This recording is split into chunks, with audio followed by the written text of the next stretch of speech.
Problem set 1, page number 26. In triangle ABC and triangle PQR, in a 1-to-1 correspondence दिलेले AB ला QR, AB ला side QR दिलेले, BC ला PR, BC ला PR, CA ला PQ, CA ला PQ दिल्या, म्हणजे दोन ट्रायंगल सिमिलर आहेत. मग आता आपल्याला PQR ला सिमिलर ABC येईल का बघा. PQR ला ABC नाही येणार, CAB आला असता, म्हणजे पहिलं स्टेटमेंट चूक. PQR ला CAB बरोबर आहे. PQR ला CAB येणार. किंवा असं विचारलं असतं PRQ ला CBA असेल का. यस, दोन्ही ट्रायंगल हा उचलून जर त्याच्यावर ठेवला, जसा हा वाचणार तसाच हा वाचायचा. समजा RQP वाचला, BAC वाचायचा, म्हणजे आपला ऑप्शन नंबर कोणता आला, बी. बरोबर.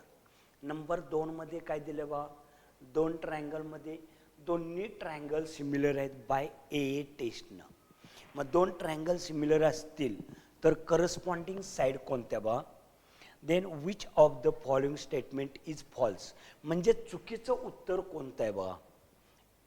EFPR, EF upon PR is equal to DF upon PQ, DF upon PQ बरोबर आहे.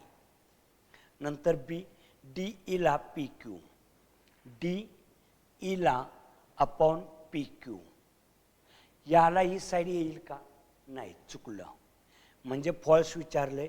बी ला मार्किंग करा. बी हे चुकीचं आहे, पण ते उत्तर खरं आहे का, तर फॉल्स विचारलेलं आहे. आता काय दिले बघा.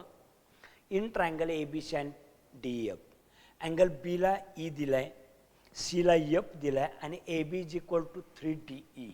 AB is equal to 3DE.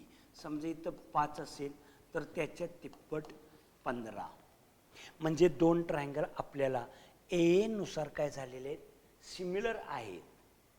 पण एकाची साईड 5 आहे, त्याच्यापेक्षा हा 15 आहे, म्हणजे मोठा आहे. लहान मोठे ट्रायंगल आहेत, म्हणजे ते कॉन्ग्रंट आहेत का, नाहीत. सिमिलर आहेत पण कॉन्ग्रंट नाहीत. The triangles are not congruent, बरोबर, कॉन्ग्रंट नाहीत. अँड नॉट सिमिलर, म्हणजे ते सिमिलर सुद्धा नाहीत म्हणतात, चूक. सिमिलर आहेत. The triangles are similar but not congruent, दोन्ही ट्रायंगल सिमिलर आहेत पण कॉन्ग्रंट नाहीत, बरोबर. बीचा ऑप्शन बरोबर. व्यवस्थित लिहून घ्या.